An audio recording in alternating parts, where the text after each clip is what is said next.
Some call this the land God made in anger. Others, the gates of hell.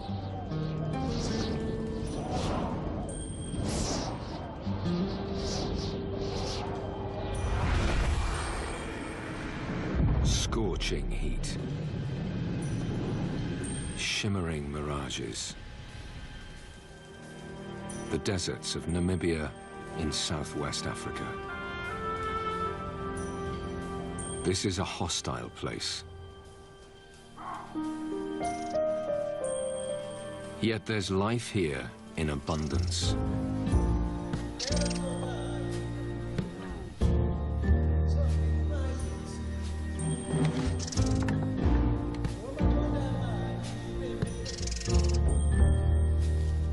How do these creatures survive?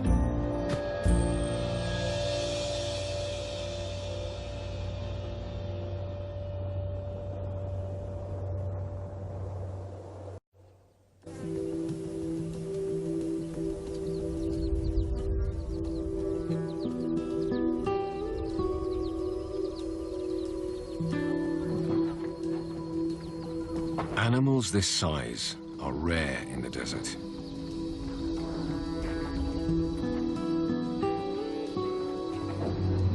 Large bodies need huge quantities of food and water. In the deserts of Namibia, both are in short supply. Some of the largest animals on the planet, flourishing in one of the driest landscapes on Earth. Namibia's desert kingdom is framed by two enduring rivers, to the north and the south. You can travel for days here and see nothing but dust and sand. The secret to survival in this barren landscape lies in these vast, dry valleys cut through the land. Riverbeds with no sign of water. Yet here, even without rain, life clings on.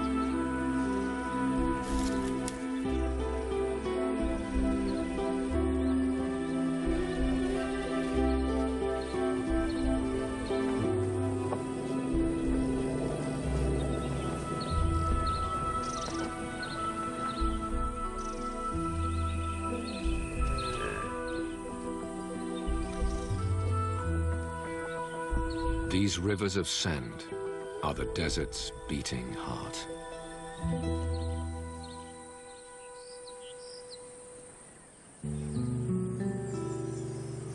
Strangely, the Namib Desert is created by water. Far inland, rivers flow through the mountains.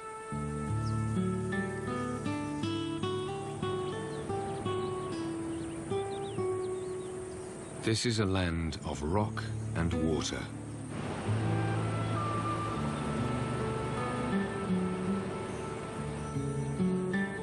And with so much water, there's no shortage of life.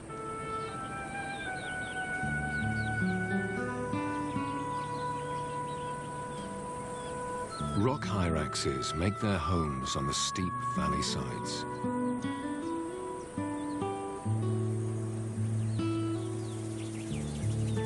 Swifts nest here by the thousand, and they're constantly on the wing in search of insects.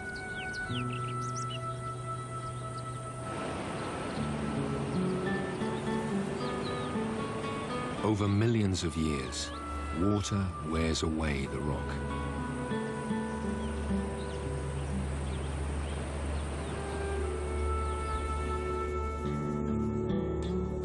It carves deep gorges, grinds mountains into sand, and washes it down towards the sea.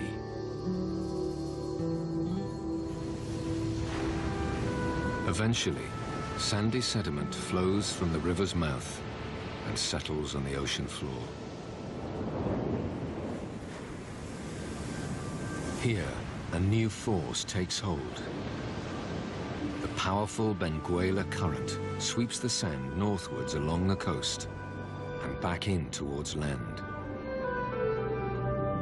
Tides and storms deposit it along the desert coast. Billions of tons of sand are dumped here, then driven inland by the relentless trade wind to create the vast, beautiful, and hostile dunes of Namibia's desert.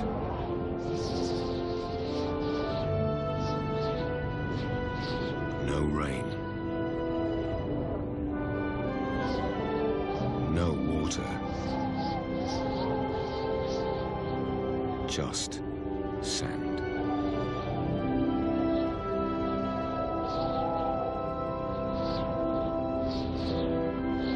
It blows across the empty plains, swirls through the dry valleys that cut through the desert.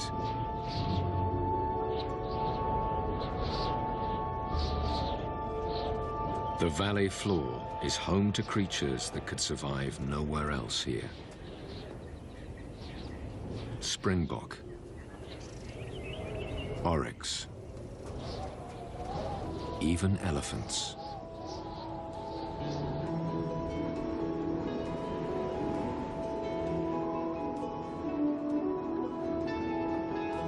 The trees are a clue to these animals' survival. Plants cannot grow without one vital ingredient. Somewhere here, there is water. It's so dry in the Namib Desert that water usually only flows down these sand valleys for a month or two each year. Even then, the river rarely reaches the sea. The sand is deep and dry. The water sinks away. Only the deepest roots can find it. It's what makes life here possible.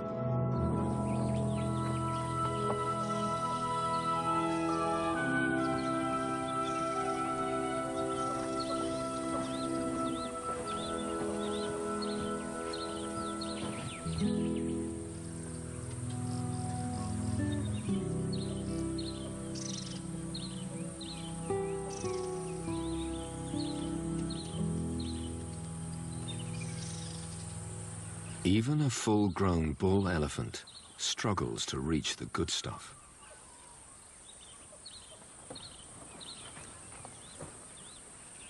It's time to get creative.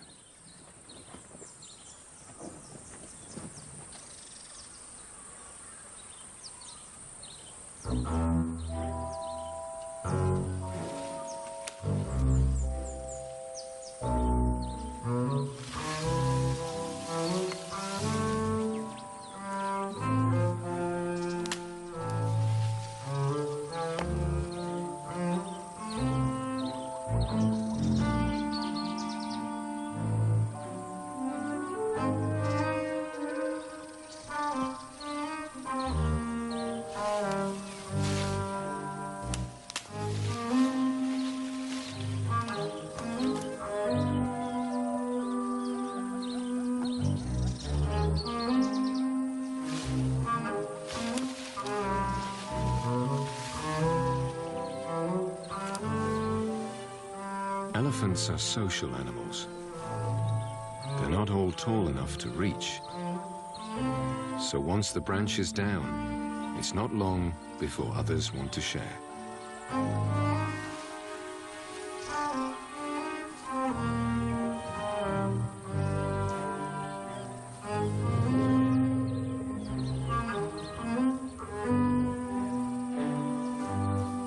The bull's having none of it. Well, maybe he could let the youngster have just a bit.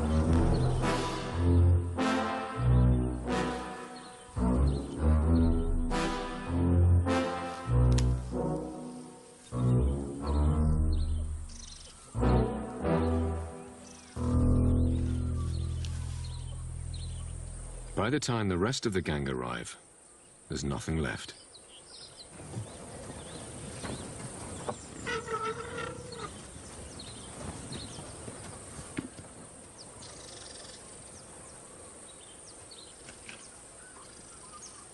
The fact that so many elephants can live here is testament to their extraordinary survival skills. The babies of these desert elephants suckle from their mothers for up to 7 years, much longer than their cousins on the savannah. Without that, it's unlikely they'd survive.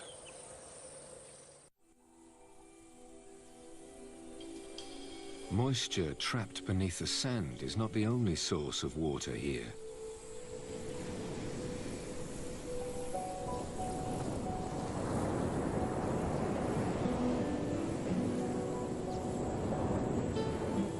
The same trade winds that create the dunes also nourish the plants.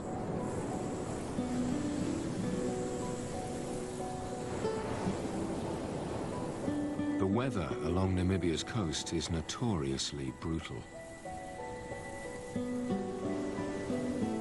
The shoreline is littered with wrecks.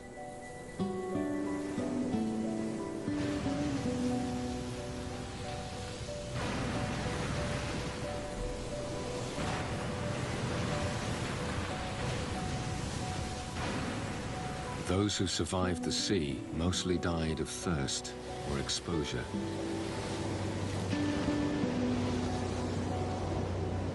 The few who lived to tell the tale gave this shore its name, the Skeleton Coast.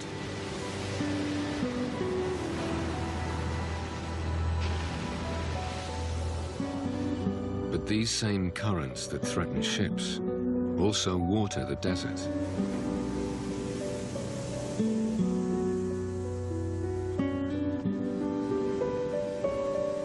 Cold seawater is heated by the warm desert shore.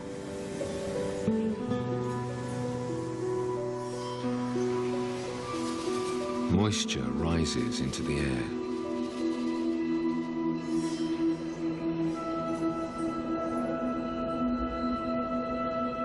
From time to time, the trade winds blow this humid air inland.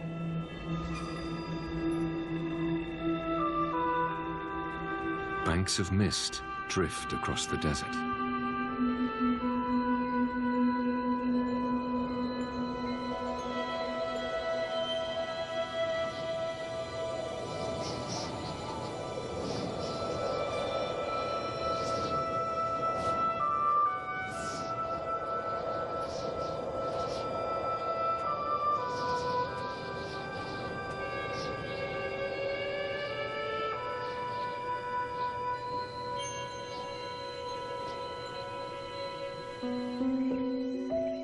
In the Sand River, in the cool of the morning, water condenses on the leaves. For one ephemeral hour, it's almost as though it had rained.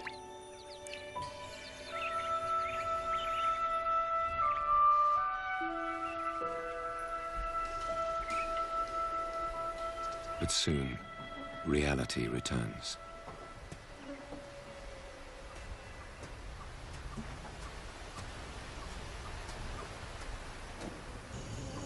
For desert giraffes, finding food is only half the battle. The hard part is winning a mate. These two males are normally content in each other's company. But when a female comes by, that changes.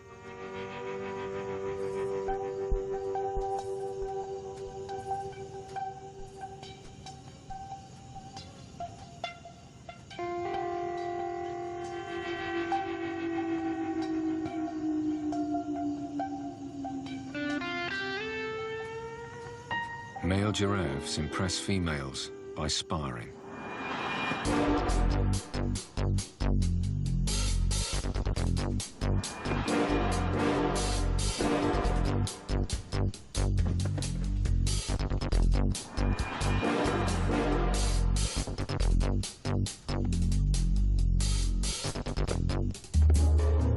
This fight is comparatively gentle. They can be brutal. The female's not impressed.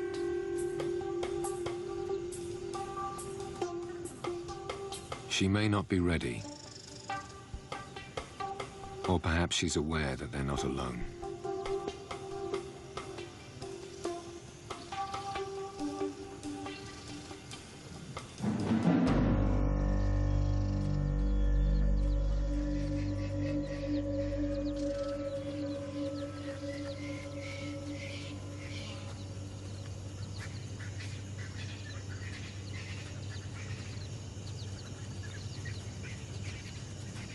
A lion pride this size is extremely rare in the desert. 3 females and 5 cubs.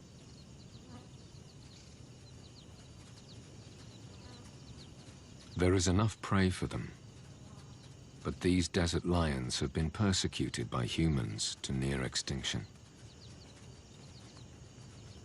Many of the animals that remain now wear radio collars. Tracking the pride provides some small measure of protection.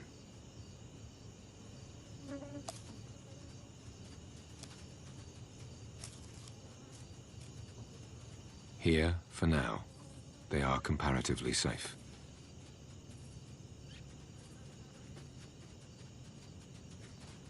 There's time to play in the cool of the morning.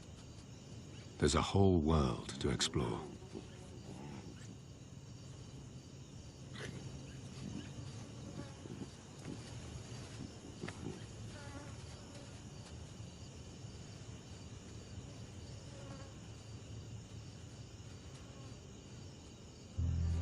But there are hard times ahead.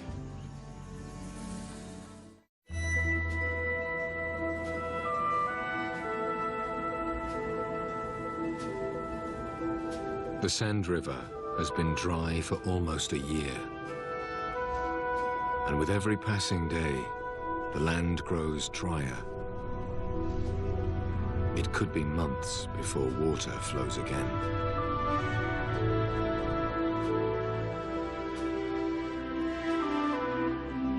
Yet life goes on.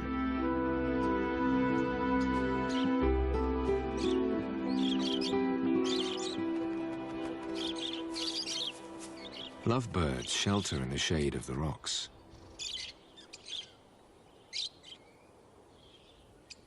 There are still seeds for them to feed on, and a new generation of lovebirds to create.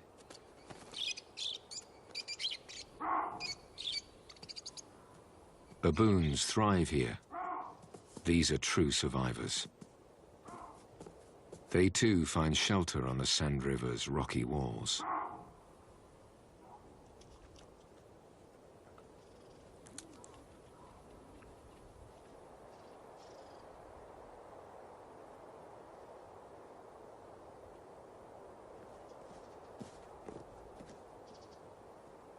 Fruits and leaves provide welcome moisture.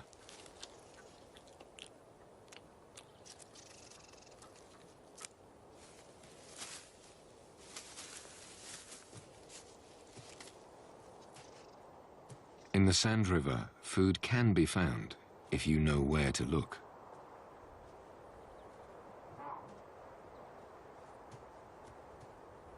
The older, more experienced baboons rarely go hungry.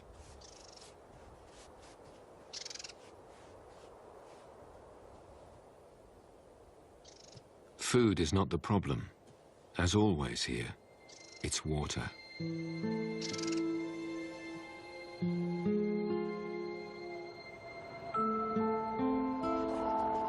A meerkat family finds just enough to eat on the slopes above the valley.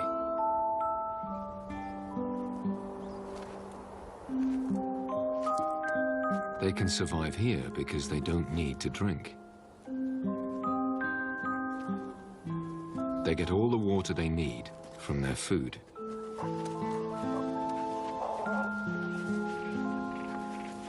It's a small family, just 5 adults and 3 babies. It's all the land can support. Life is far from easy.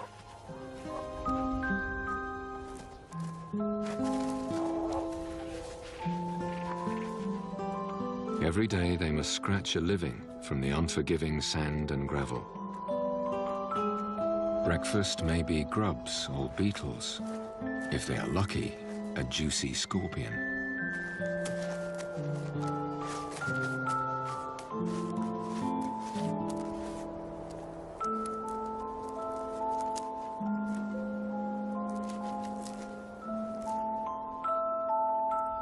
Just as the insects make it possible for meerkats to live here, so the meerkats make life possible for others.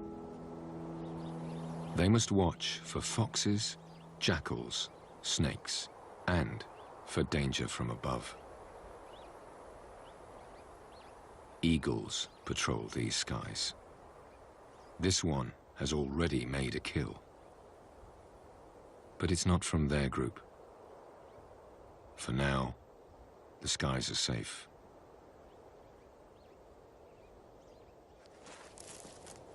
While the family forages, at least one always stands guard. An alarm bark.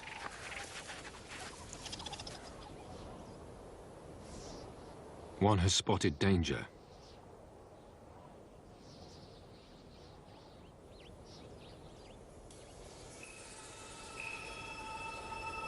This Cape fox is uncomfortably close. He may just be resting, or he could be contemplating breakfast.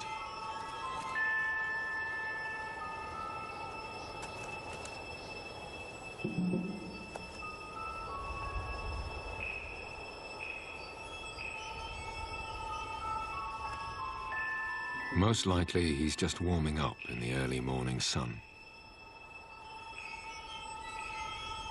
It's a calculated risk, but perhaps there is time to catch that beetle after all.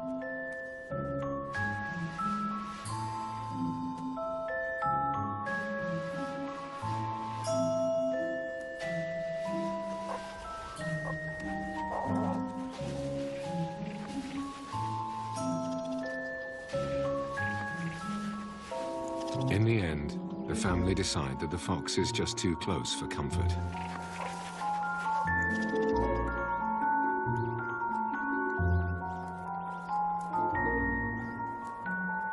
He's not going anywhere. In fact, he may have moved in for good.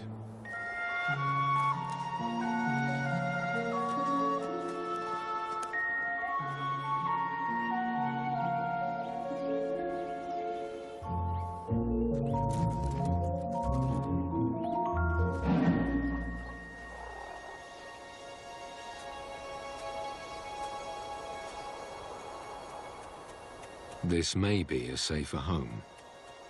The rocky outcrop will help shelter them from the sun and from predators, for now.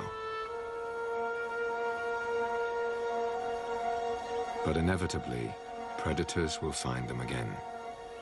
Life in the Sand River means constantly moving on.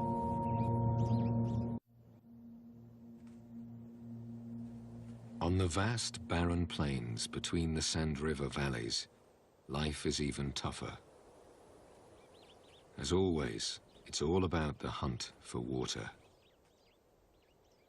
Ostriches can walk huge distances. They're built for the desert. Oryx and springbok, too.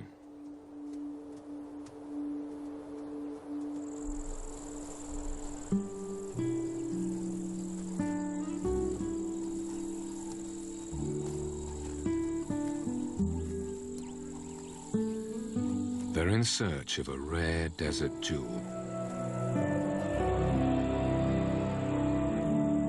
A small freshwater spring, far from the Sand River.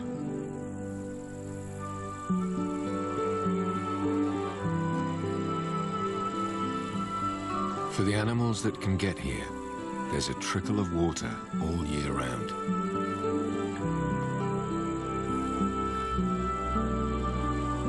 Martins take a drink on the wing.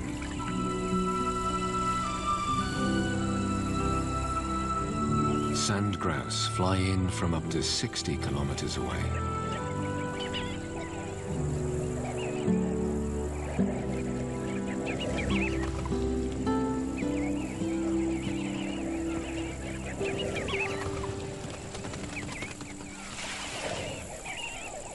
Huge flocks gather every morning. They dip their breast feathers, soaking up water to carry back for their young way off in the desert. They must remain alert. Falcons watch over the oasis. For them too, this is a place of plenty.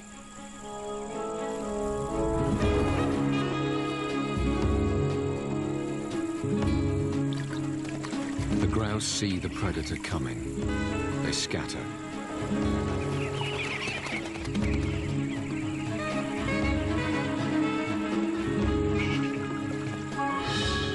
This time, the falcon misses, but soon she'll try again.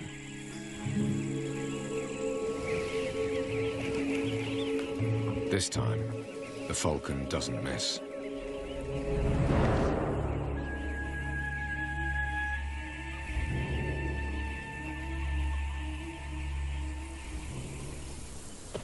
In the Sand River Valley, the elephants have developed their own unique way to get water.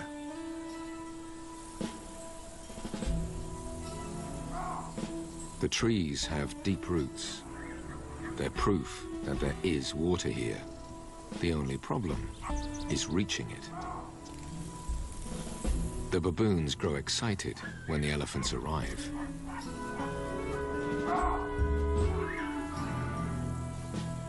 They know what's coming next.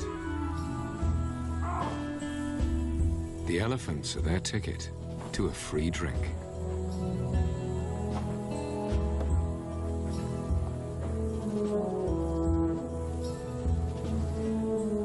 These huge bulls know the desert well, and their sense of smell is powerful enough to sniff out the smallest amount of water, even buried underground.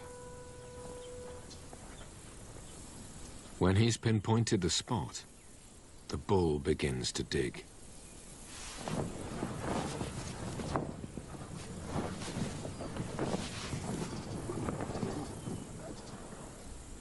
All the baboons need to do is wait.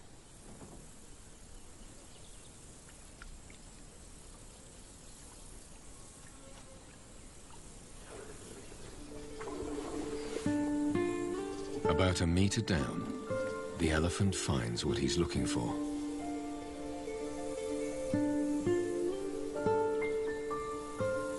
He siphons off the sandy water to leave a fresh, clear pool.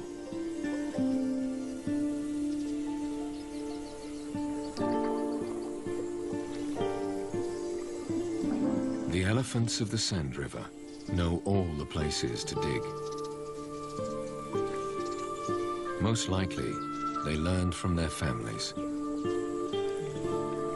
Elephants pass knowledge from generation to generation.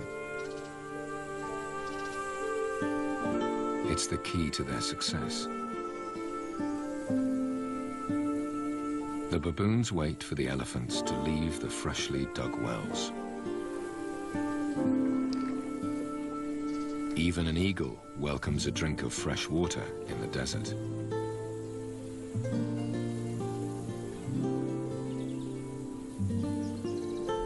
For all these animals, this is a fleeting opportunity. All too soon, these wells will run dry.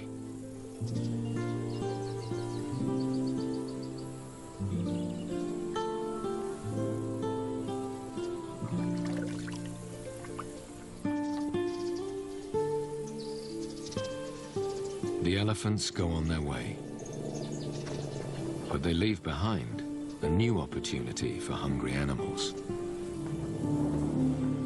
Their dung. The elephant's digestive system is very inefficient. Their dung contains plenty of nutrients they couldn't digest. For the elephants, that means a constant search for food, while other animals feast on undigested seeds and insects that gather on the dung.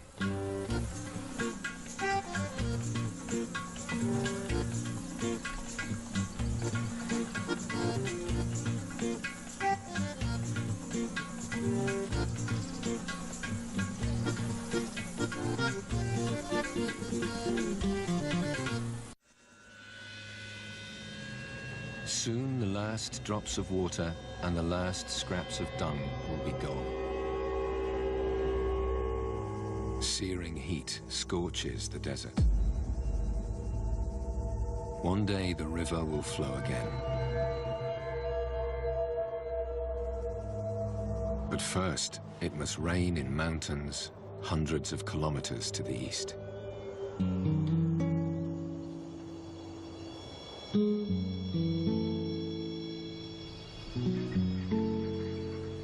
Until then, the next drink and the next meal are never certain.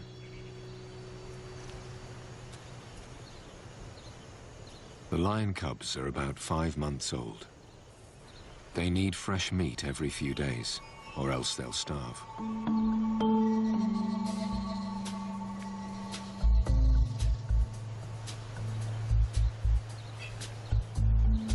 Franklins pick over the remains of the elephant dung.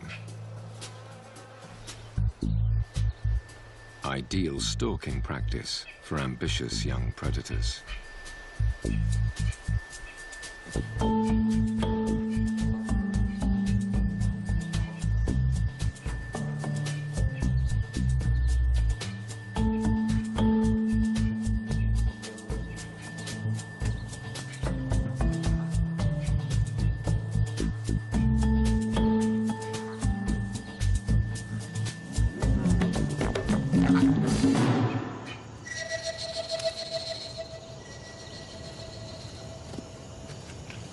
Luckily for the birds, the lion cubs are easily distracted. These youngsters still have a lot to learn before they can kill for themselves.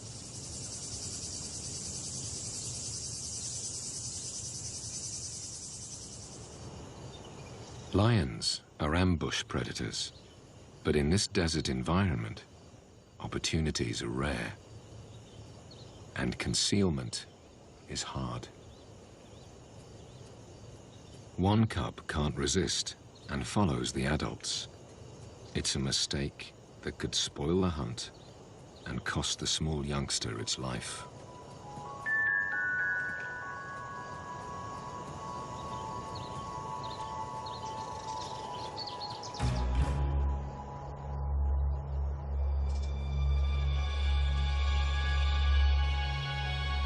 An oryx is heading towards them. An opportunity.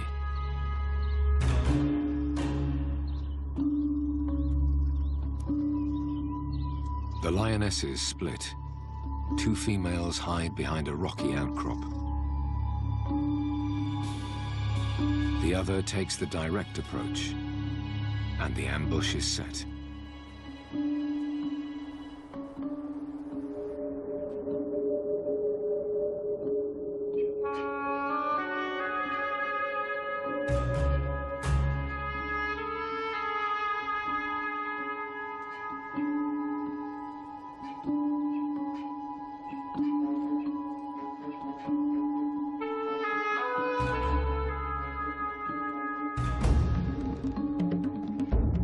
But the cub spooks a herd of springbok.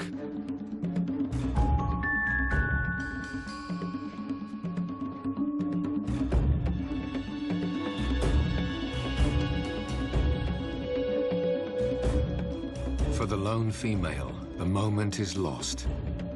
Or is it? The other 2 are hidden just around the corner. For the Sand River lions, 9 out of 10 hunts ends in failure.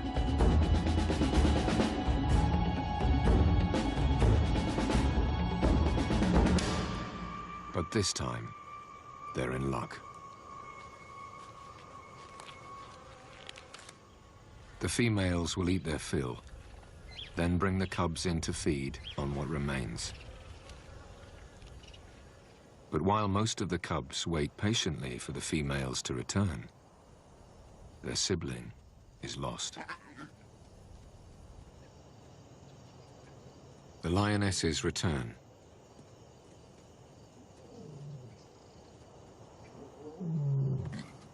The cubs are delighted to see them, but the adults soon realize that one is missing.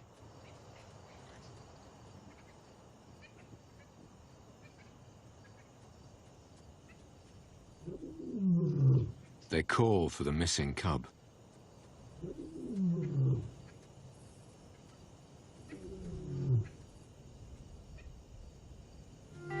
The calls have attracted the attention of two large males. If they fathered the cubs here, all will be well. If not, they'll kill them in order to sire cubs of their own.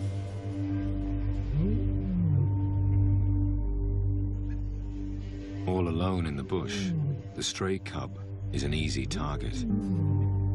Unless it finds its way back to the protection of its mother, it could easily lose its life.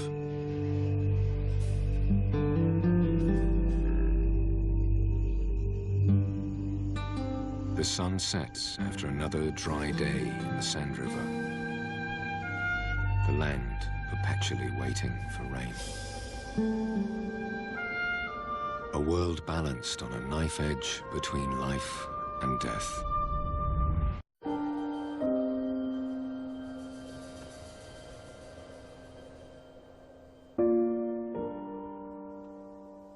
Then a new day begins, and the temperature starts to climb once more.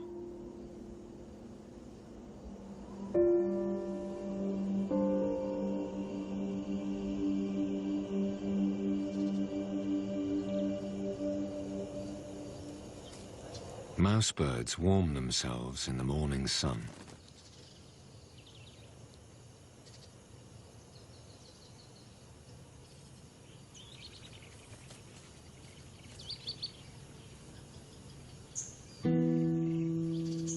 A caracal scans the desert in search of breakfast.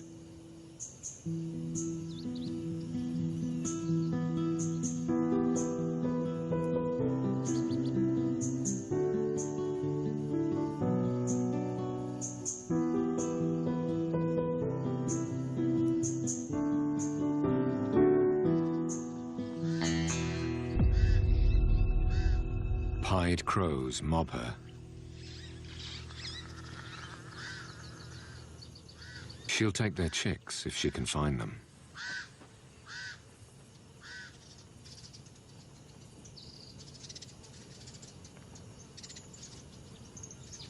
Unlike the lions, the caracal hunts alone.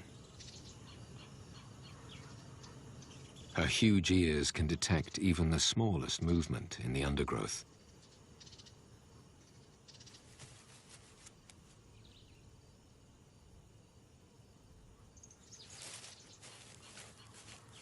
A mouse.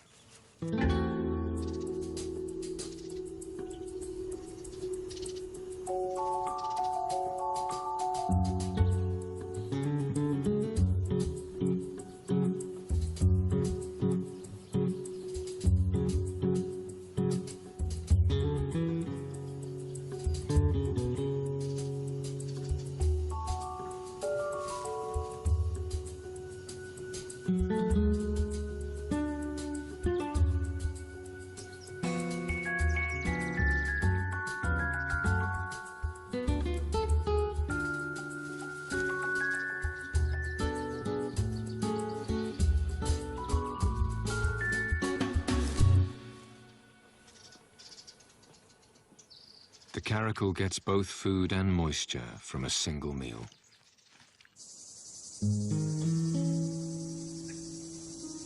Morning has brought good fortune for the lions too.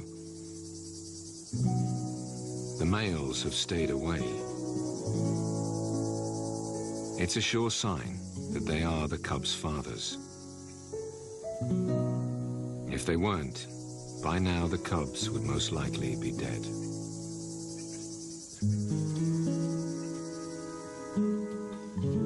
And finally, after many anxious hours, the pride's stray emerges from the dunes.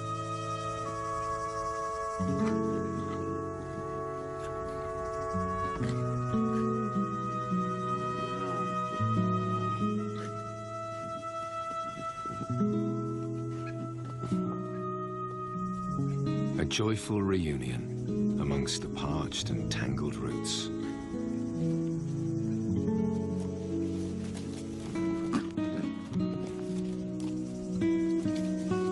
For once in this harsh land, happy ending.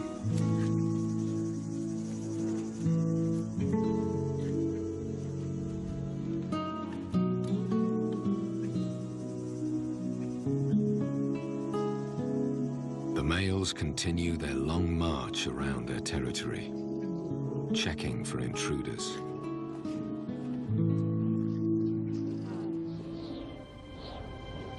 But in the mountains, far to the desert's east, there is change. Hundreds of kilometers away, at long last, rain has fallen.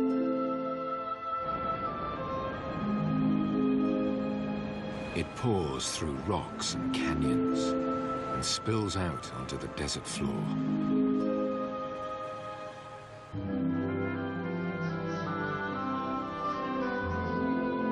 In the Sand River, there is a familiar, harsh blue sky.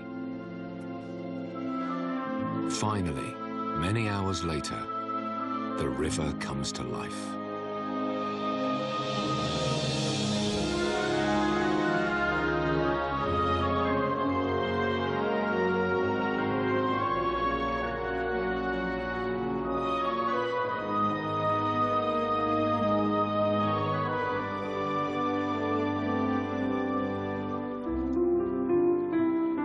It's a meager trickle, but it's more water than this valley has seen for a year.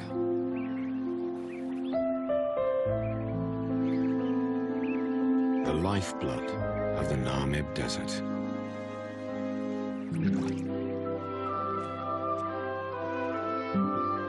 The reason why anything can live here at all.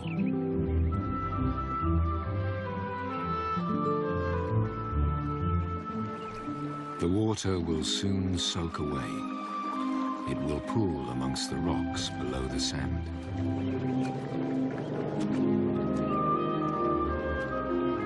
The roots of the trees will reach down towards it. Their growth will fuel new life.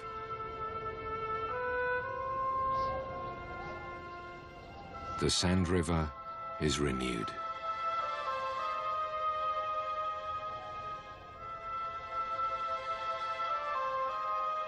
And then, life goes on.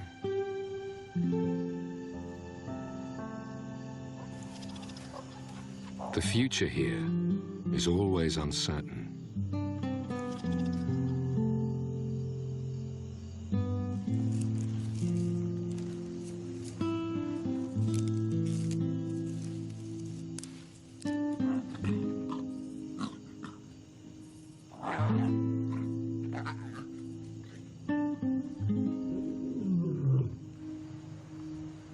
Namibia's desert kingdom endures, as it has for thousands of years.